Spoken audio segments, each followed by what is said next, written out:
नमस्कार दोस्तों, स्वागत है आप सभी का आपके अपने चैनल भारतीय ब्लॉगर पर। मैं हिमांशु शर्मा आज आप लोगों के सामने एक ऐसी बात बताने के लिए आया हूं जिसमें जब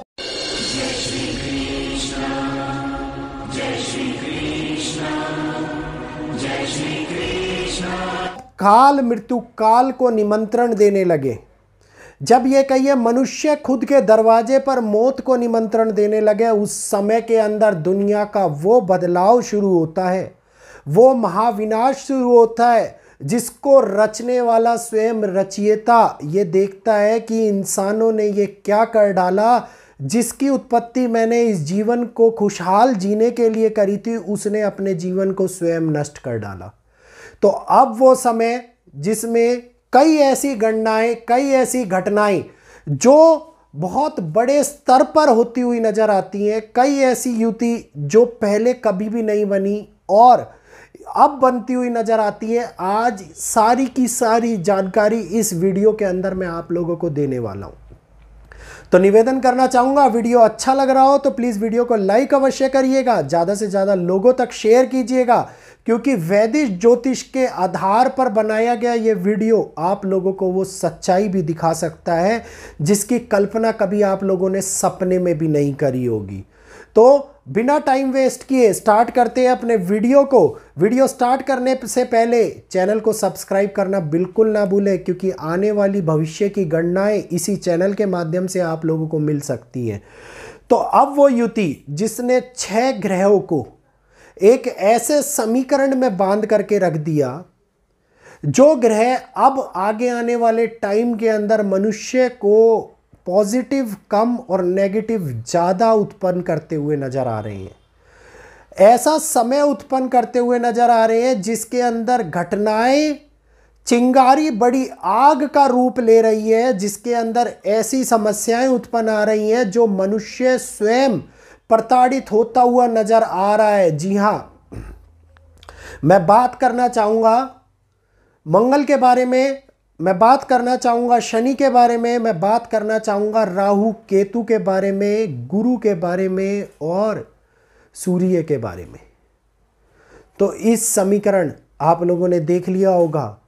काल पुरुष की कुंडली में 4 ग्रह, 9 में से 4 ग्रह जब वक्री चाल चल रहे हों, जिसमें राहु केतु हमेशा वक्री चाल चलते हैं, लेकिन शनि वक्री, गुरु वक्री, 2 मेजर प्लेनेट, एक ऐसा प्लेनेट जो धर्म का निर्माता है, जो ज्ञान के कारक है, जो सद्भावना के कारक है और जो दिखाते हैं मनुष्य को जीने का सलीका, सिखाते हैं मनुष्य को।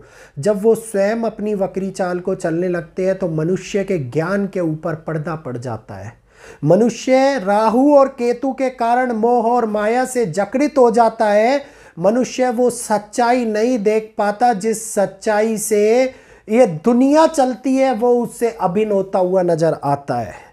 वहीं पर अगर मैं बात करता हूं शनि देव की, जी हां, शनि देव एक ऐसे कर्ता जो मनुष्य को उसके दंडों का फल देते हैं, जो मनुष्य को उसके किए गए नित्य नियम का जो निर्माण करता है अपने कर्मों से, उसका फल देते हैं और वो दिखाते हैं मनुष्य को कि सच्चाई में कितनी बड़ी शक्ति होती है। तो न्याय के देवता शनि देव जब वक्री चाल चलते हैं तो वो हर एक कार्य को इतने ध्यानपूर्वक और इतने सटीक तरीके से करते हैं जिसके अंदर आप लोगों को जगह जगह के ऊपर न्याय को लेकर के लोगों के मन में उठता हुआ सवाल दिखता है।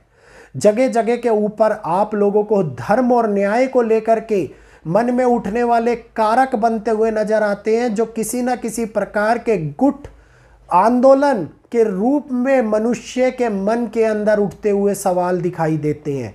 और यहीं से इन आंदोलन, इन गुटों का, इन विध्वंसक घटनाओं को जन्म देने का कारक बनते हैं काल पुरुष के कुंडली के सेनापति, जो हमेशा तैयार रहते हैं युद्ध करने के लिए, जो हमेशा तैयार रहते हैं गुस्से में आगे बढ़ने के लिए, जो हमेशा तैयार रहते हैं रक्तपात मचाने के लिए। और जब धर्म, न्याय अपने स्तर के ऊपर चरम पर होते हैं और जगह जगह पर पाप हो रहा होता है, तो उस समय के ऊपर विध्वंसक घटनाओं को अंजाम देने के कारक मंगल देव बनते हैं। और इस हवा को चिंगारी देते हुए राहु और केतु जो सिचुएशंस को सडन इम्प्लीफाई करते हैं, सडन इम्प्लांट करवाते हैं और सडनली घटनाओं को घटित करा देते हैं। तो अब इस समय के ऊपर आप देखिए कि 2019 के बाद से घटनाएं कैसे हो रही थी।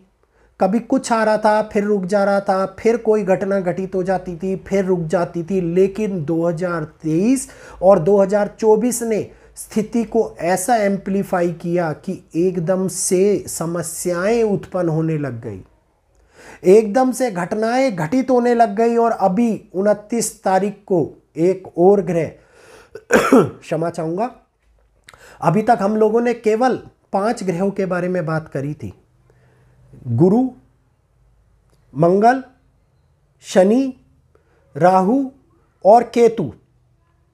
इसके बाद में सत्ता अधिकारियों के लिए सत्ता को संभालने वाले कारक सूर्य, तुला राशि के अंदर नीच का प्रभाव देने वाले सूर्य, जो दुनिया के अंदर सरकार के प्रति विरोध उठाने वाले सूर्य, जनता और सरकार के मध्य के अंदर शनि और सूर्य, मतलब जहां शनिदेव जनता को रिप्रेजेंट करते हैं, आम जनता को, वहीं सूर्यदेव उन पदाधिकारियों को रिप्रेजेंट करते हैं जो उच्च पदों के ऊपर बैठे हुए होते हैं। तो सूर्य जो नीच का प्रभाव इस समय के ऊपर देते हुए नजर आ रहे हैं और दुनिया को एक नया चलन, एक नई प्रक्रिया, एक ऐसा थोपना कोई कानून जो जनता के लिए अच्छा ना हो, इस समय के ऊपर दिखाई देता है। जहां वक्फ बोर्ड, मंदिर मस्जिद के मुद्दे, आप देखिए धर्म और न्याय मुद्दे उठ रहे हैं, कानून में जा रहे हैं, सुप्रीम कोर्ट में जा रहे हैं, और विरोध जनता और सरकार का ये सामने निकल के आ रहा है। तो एक एक इकाइयां अपने अपने मापदंड पे उतनी ही खरी उतर रही हैं जितने की ये ग्रह स्थिति बना रहे हैं। और अब 29 तारीख को अर्थव्यवस्था, बुध देव ने जैसे ही अपना राशि परिवर्तन किया, इकोनॉमी स्ट्रक्चर देशों का, फाइनेंशियल क्राइसिस, फसलें, किसान बहुत बड़े स्तर के ऊपर हानि में फंसते हुए नजर आते हैं। यह समय बनता है उस कारक प्रणाली का, यह समय बनता है उस चिंता का जिसके अंदर वाणी के साथ में उत्पन्न होने वाले विवाद दिखाई देते हैं। यह समय बनता है उस न्याय प्रणाली को ठेस पहुंचाने का। तो 5 के बाद में छठा ग्रह जो सम्मिलित हो गया इनके साथ में अपना योगदान निभाने के लिए। और इसी के साथ साथ अभी तो बुध देव भी वक्री चाल और मार्गी और वक्री होते हुए नजर आएंगे। तो दुनिया का इकोनॉमिक स्ट्रक्चर, इकोनॉमिकल व्यवस्था, अर्थव्यवस्था अप्स एंड डाउन करती हुई नजर आएगी।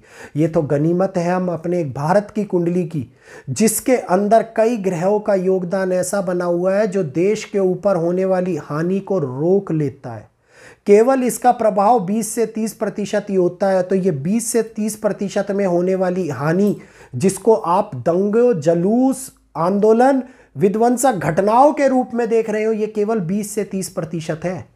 जब अपने चरम पर पहुंचेंगी तब हकीकत में क्या होगा। और अब विदेशों के अंदर होने वाला पतन, विदेशों की होने वाली वो अंतहीन शुरुआत, जिसके अंदर दुख भोगता हुआ मनुष्य दिखाई दे, जिसके अंदर रोता बिलखता हुआ मनुष्य दिखाई दे, ये आप लोगों को आगे आने वाले टाइम के अंदर विदेशों से खबर सुनने को मिलने वाली है। एक बारी आप लोगों का सवाल था, भैया धनतेरस पूजन के लिए बता दीजिएगा। तो 6:33 16 से 8:13 तक का मुहूर्त है, जिसमें से शुभ मुहूर्त पूजा करने के लिए 7:32 से 8:05 तक का मुहूर्त है। तो आपके पास में आधे घंटे का ये समय, 31 मिनट का ये समय, जो धन्वंतरी जी को, माता लक्ष्मी को, गणपति जी को, कुबेर बाबा को प्रसन्न करने का समय होगा। तो सभी लोग ध्यान दीजिएगा, 13 दीपक को जला करके अपने घर के अंदर खुशहाली को आह्वान कीजिएगा, माता लक्ष्मी की पूजा कीजिएगा, बाबा कुबेर की पूजा कीजिएगा। उम्मीद है सारी जानकारी आप लोगों को समझ में आ गई होगी, अच्छी भी लगी होगी।